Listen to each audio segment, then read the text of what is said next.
While the sand garden comes with a bunch of patterns already in the code, I think we can do better. So in this video, we're going to learn how the sand garden works by all the different patterns it has. We'll take a look at them, modify a few to get familiar with how they work, see how they turn out by those simple modifications, and then learn from that to then create our own from scratch. Now you get to decide whether or not my versions of the Zen Sand Garden patterns are better than the originals. Make sure you leave a comment below to tell me which pattern you like the best.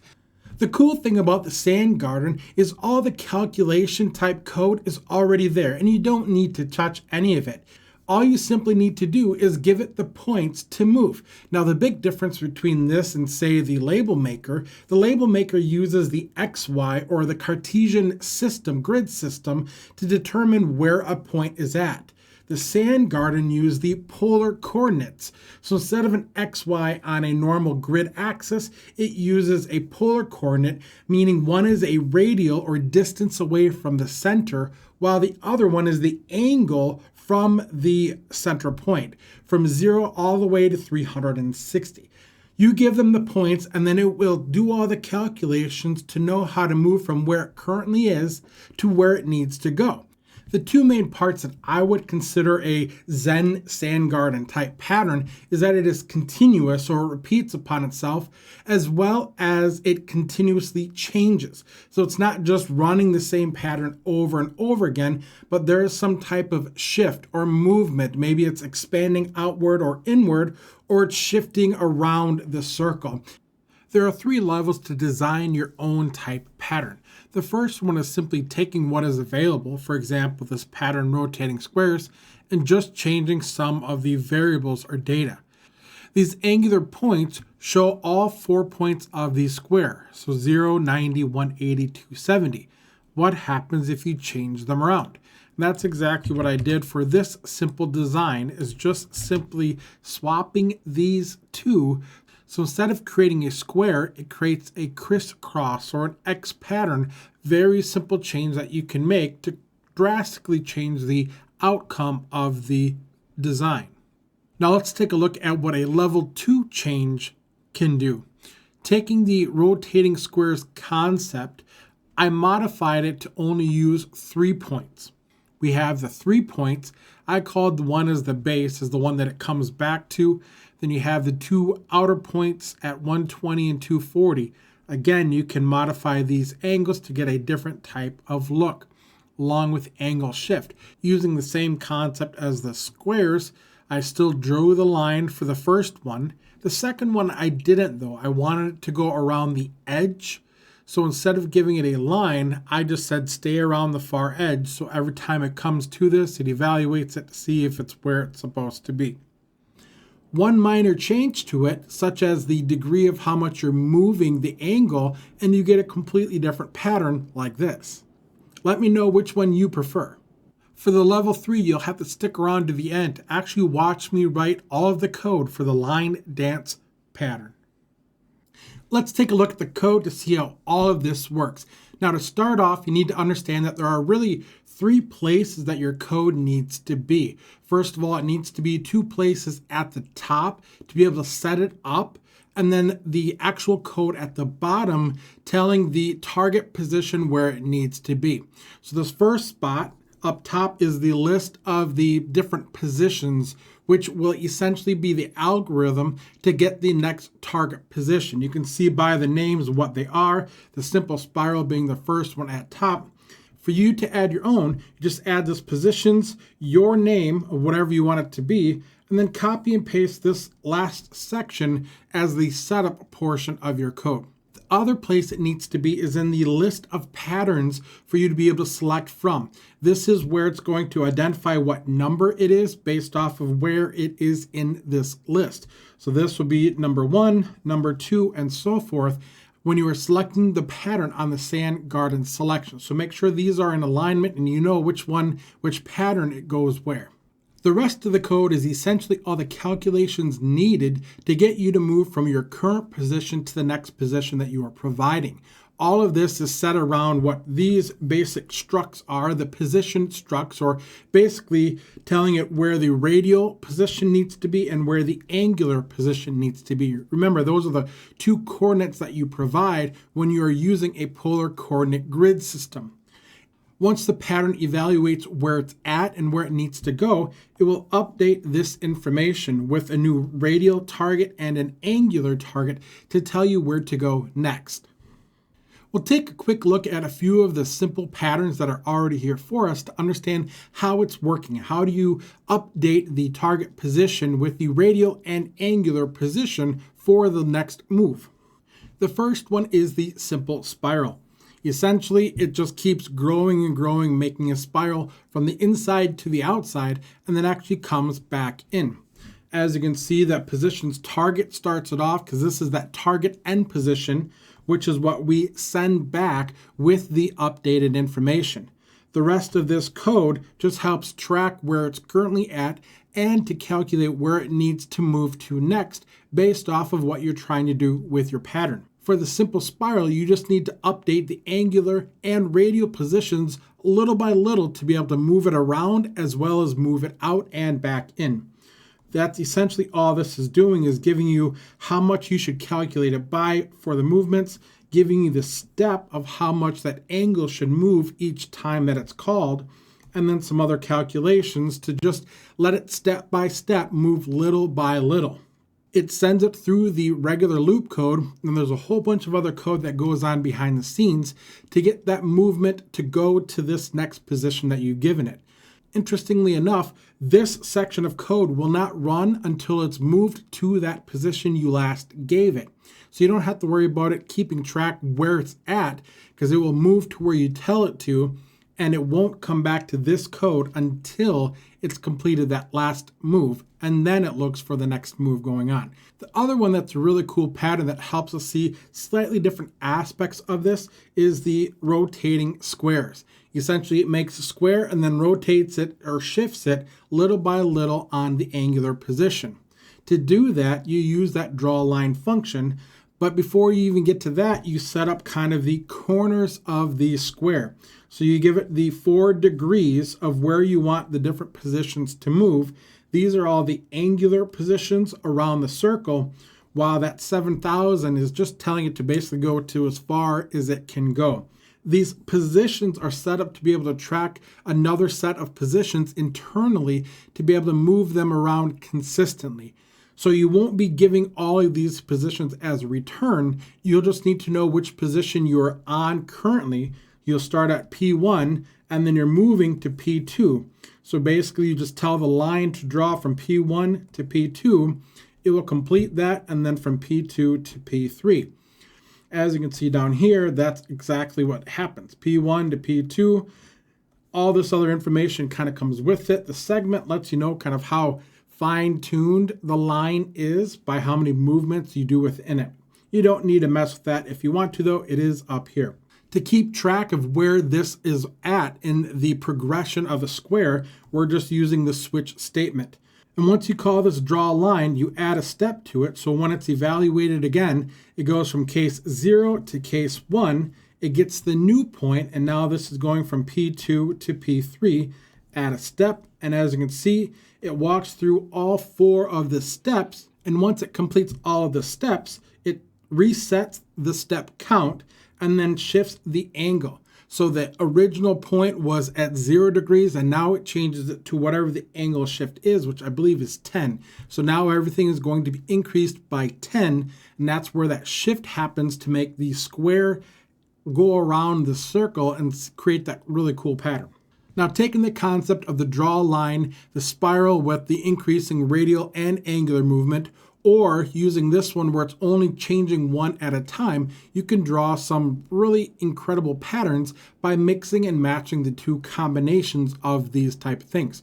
To make one that is a little bit more chaotic but still has some consistent movement, it is moving around the angular consistently, but the movement on the radial is varied. I have a random function in there to select between 2,000 and 5,000, and it will start where it's at, move up that position, and then it will start coming back down another random position. So it's going to find a random pattern as it's moving all the way around, creating a kind of a starburst or a sun-like flare that's random, and every time it even overwrites it, it's going to be something different. Check this out. Let me know what you think. Now, all the patterns are going to start with this positions along with that other information to kind of get it set up. What you need to do is create a name for you to be able to call it and put it up at the top. So for this one, I just called it Pattern Line Dance. Doesn't matter really what the name is as long as you have it referenced throughout the rest of the code.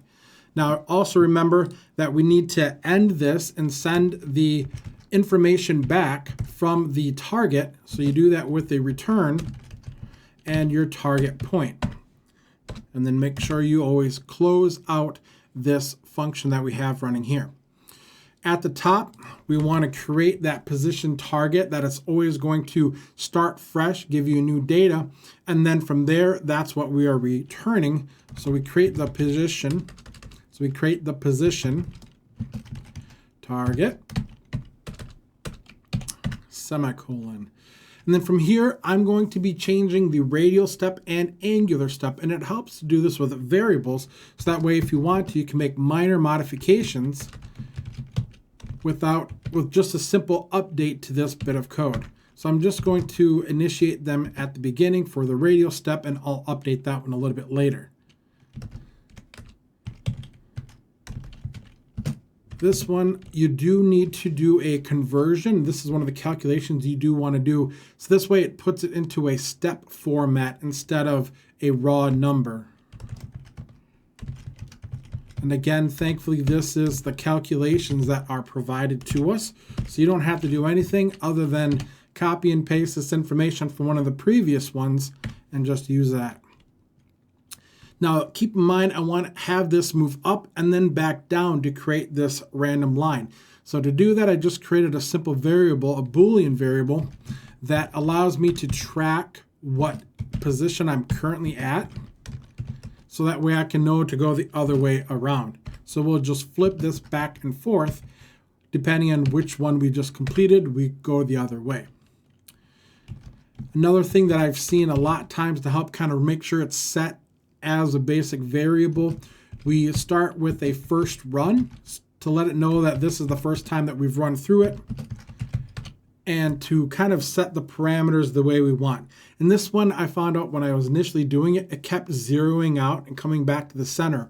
I didn't really want that. I wanted a little bit more kind of playing in the middle. So I set it with a basic startup of 2,000 for the radial step, and that's what we will add here. What you will notice is this is just copied from one of the other patterns below, which is one of the things that you can learn is it's taking code from somebody else of what they've done to understand kind of why it happens. Always helps. But essentially, you can mess with their code to learn how it works and then take it to be able to add to it.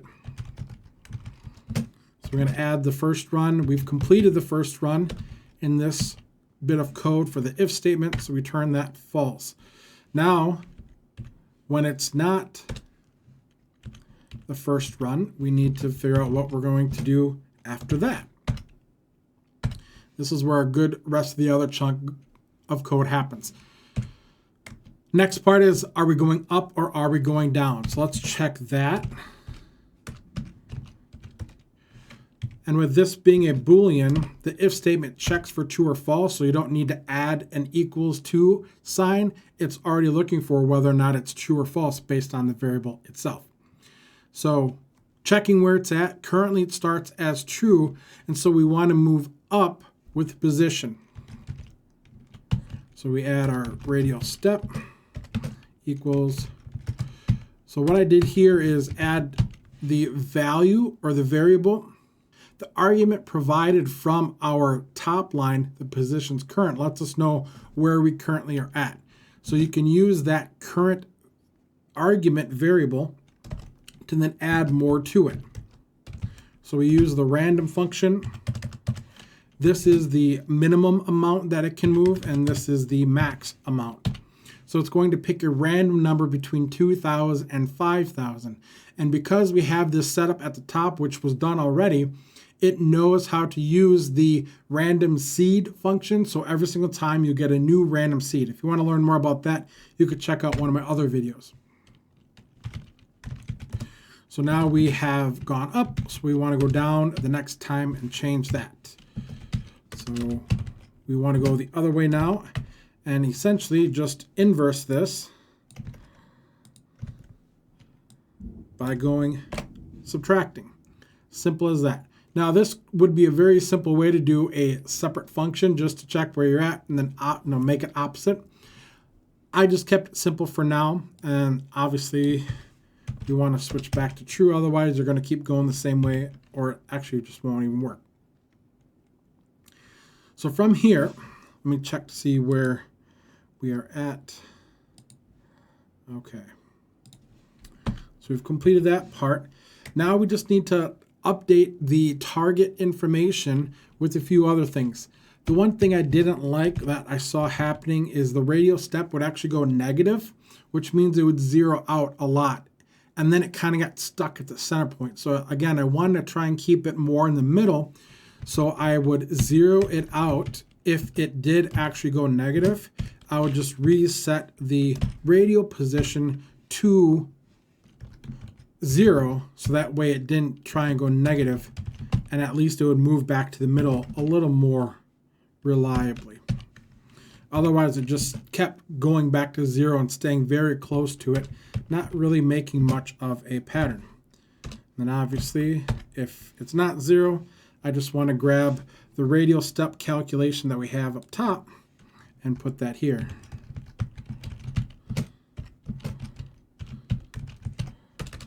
Whoops. The angular one, we update that every single time, which may or may not be the best way, because I don't know how much it's actually changing as it's moving. This is where I was curious if it was updating the angular position more than I was expecting it to, and then did a deep dive into the code to realize that the position it gives it, that's what it's going to move to before it calls a new target. Because I was concerned that this code was going to run so fast that my angle was going to increase much more than the radial was. But you see in the pattern, it's very consistent, and once it overwrites itself, you'll see that it lines up exactly where the previous angle was at.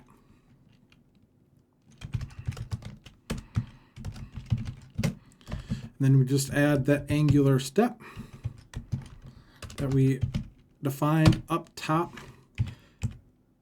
and bring that up. And that is our code to create the line dance. Let me know if you like this kind of style of actually watching me write the code, so that way you could walk through it, learn what I'm doing, why I'm doing it, and be able to write it on your own. Now let's see it in action. If you are interested in creating an image instead of the Zen Garden patterns, go ahead and check out this channel. He's got several really cool hacks with the Sand Garden, where he actually uses AI, Python code, to be able to do several different things with the Sand Garden to take an image, convert it to all of the polar coordinates, send it to the Sand Garden, and draw basically any image that you want. It's quite fascinating. Then he levels it up and adds a voice activated where it actually takes a command word, converts that using AI to draw an image, to then create the polar coordinates, to then send to the Sand Garden. It's crazy. You got to check it out. And once you create your own pattern, don't forget to post it on the HackPack Discord. If you haven't joined already, I've got my link below. Use that link, join it, show off your patterns. We're actually hoping to fill up every single spot on the Sand Garden code, so that way we have every single one filled out. There, I believe, is 255 positions that we can fill out on the Sand Garden as a pre-coded version. And if you want to check out all the basic things that the Sand Garden can do, you can check out this video. Let me know if you like the hat.